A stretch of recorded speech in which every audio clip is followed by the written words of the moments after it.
Okay, so now we have trig equations. Trig equations are kind of what we've been doing before, especially back in 5.2. The previous one, lesson 3, 5.1.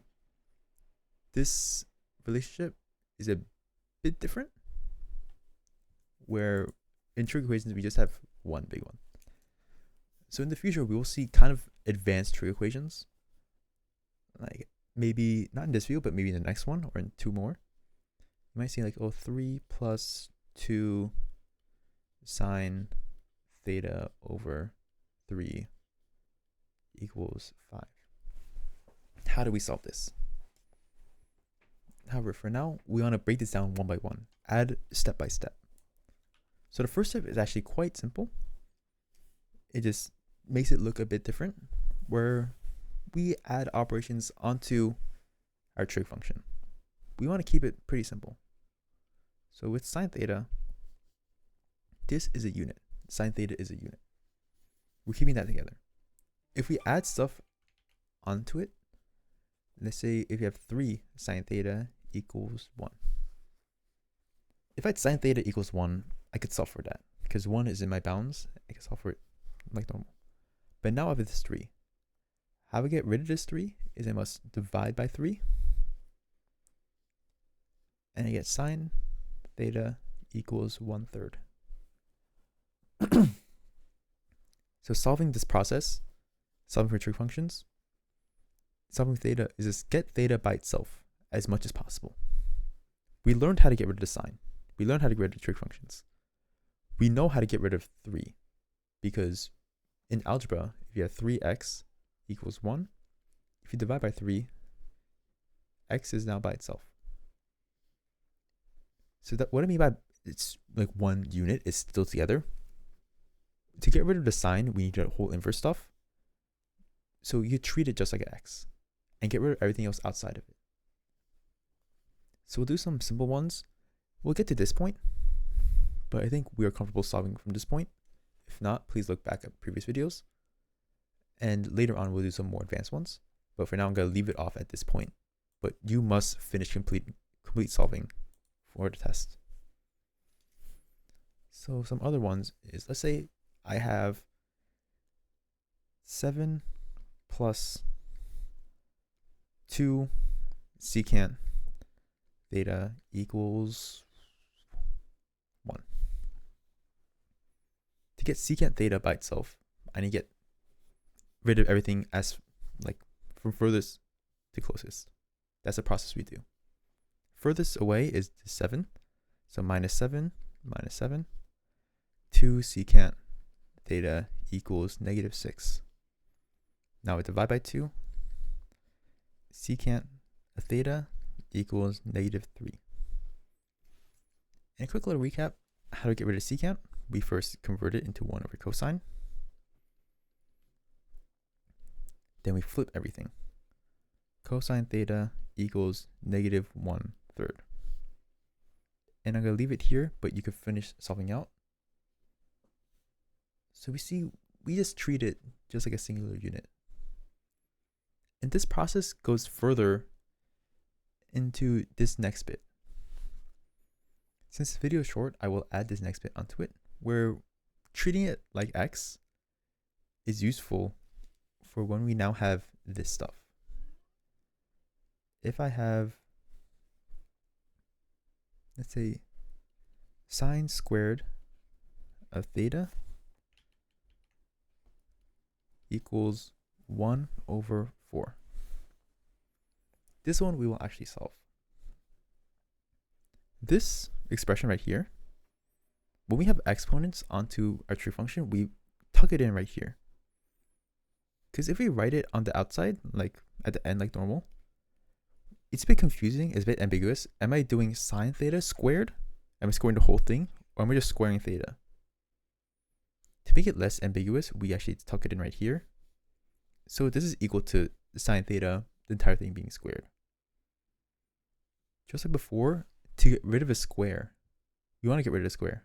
Like just like how we got rid of this plus 7, how we got rid of times 2. To get rid of square, you square root it. And square rooting has a special property. if you recall, square rooting something gives you positive and negative of your answer. Square root of 1/4 is 1/2, positive, negative, 1/2. Once you have positive plus and minus, you must split it off into two. We do the same thing with the quadratic formula. The plus or minus you split into two possible answers. So I have sine theta equals 1/2 and sine theta equals negative 1/2. In this case, we will solve it. Sine theta being 1/2, we flip it. Inverse sine of 1/2 equals theta.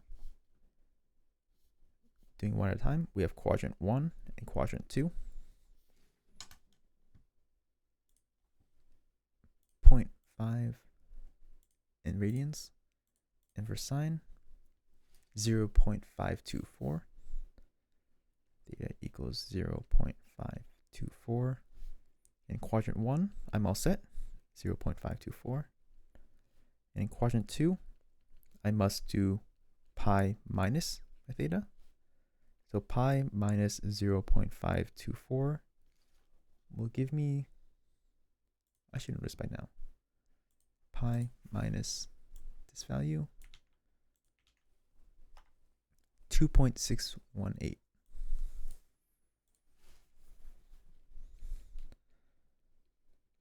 However, I'm not done yet because I only did half. I must do now this half. I have inverse sine of negative 1/2 equals theta. My quadrants are 3 and 4. With the negative, we convert now to a positive. So inverse sine of positive 1/2 equals theta. We can see a reflection. It is the same, but we'll still solve it out. Theta is 0.524. And what about like it being the same is like this step. This process to get theta is the same, but it is different because I have different quadrants. So inverse sine of 1/2 is 0.524. And now I want to do my quadrant stuff. In quadrant 3, I have pi plus my theta. Pi plus my theta gives me 3.665. 3.665. In quadrant 4, where I have 2 pi minus my theta, I have 2 times pi minus my theta, 0.524, to get 5.760. 5.760. And the final step that we said before, get your quadrants, insert positive, plug in the calculator, rewrite answers neatly. That is a key step that I want us to do. Theta is equal to 0.524, 2.618, 3.665, and 5.760. And that is all true. Let's do one quick check. Let's check this one right here. Just the random middle one. 3.665 being plugged in for theta. I'll find a sine value of this. I get this. And now I'm squaring it. So I squared this value at 0.249 or 0.250 if I round correctly. And that is 1/4. So it does work. So feel free to check to make sure your answers work. But when you have just a square, you just square root it and get your answer. One last way before diving into like the hardest version is if you still treat it like x. Let's say, for example, we have this function, 2 sine squared theta minus 3 sine theta plus 1 equals 0. What do we see? What does this look like? Treating sine like a unit and seeing that we have sine, like that unit being squared, we said this is very similar to a quadratic. Ax squared plus bx plus c, where instead of x, I still have sine theta. So to solve this out, we can just look at it like this and factor it here. We are factoring using the AC method with quadratics. So AC, A times C is 2. Now see, what multiplies to 2 and adds to negative 3? Negative 2 and negative 1. Putting this back in, we have 2 sine squared theta minus 2 sine theta minus 1 sine theta plus 1. Factoring this out, we group it together. This one has a 2 sine. So you're left with a sine theta minus 1. And instead, to get it to match, we need to take out a negative 1. Sine theta minus 1. If you have trouble factoring, please let me know beforehand, because this is a skill that I do expect everyone to know. So I won't go too in depth on how to factor using the AC method. So I have 2 sine theta minus 1 times sine theta minus 1 equals 0. And if we recall, the next step of solving for x, or solving for a value at this point, is if I have two terms that are being multiplied and the desired value is 0, the solution must be that either one could be equal to 0. So you must set both of them equal to 0.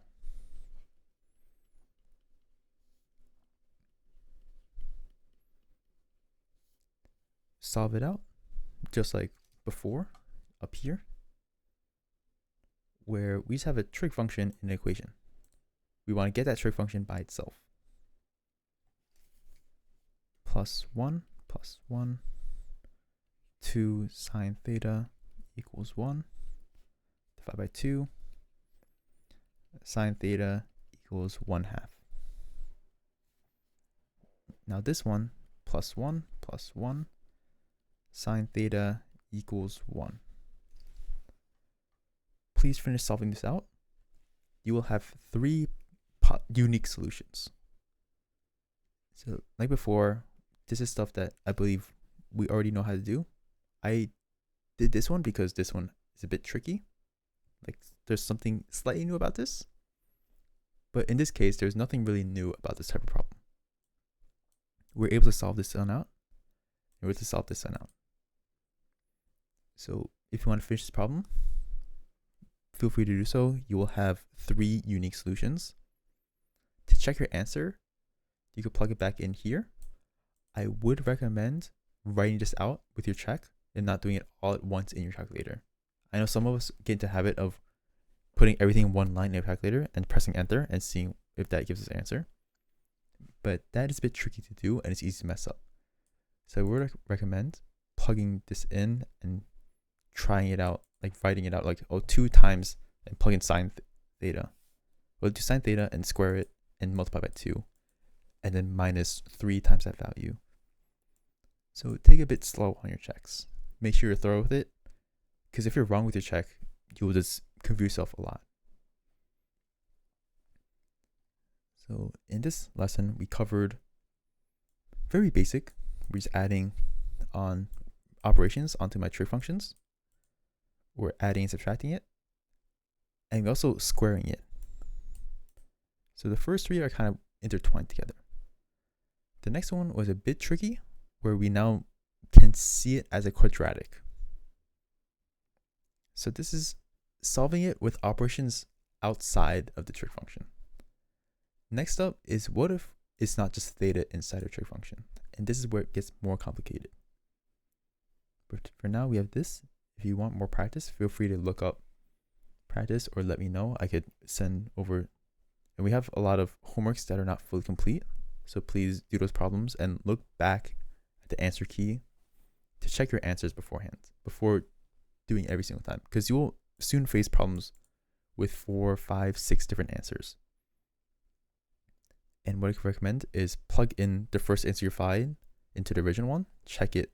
If it is correct, you're on the right track. If it is incorrect and is not working, stop there, and before doing it incorrectly 3 more times, correctly solve one, and then once you get the correct process, repeat that again 3 more times. All right, that is it for this lesson. The next one will be now talking about when theta is not by itself.